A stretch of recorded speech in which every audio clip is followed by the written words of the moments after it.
आज फैसला होई के राही, हम मालिक या तू मालिकिन। आज फैसला होई के राही, हम मालिक या तू मालिकिन।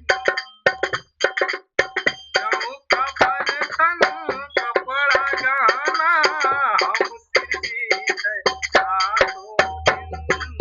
आज फैसला होई के राही, मालिक या तू मालिकिन। आज फैसला होई के राही, मालिक ओ मालकिन। आज का बर्तन कपड़ा लत्ता है आज फैसला होई राही।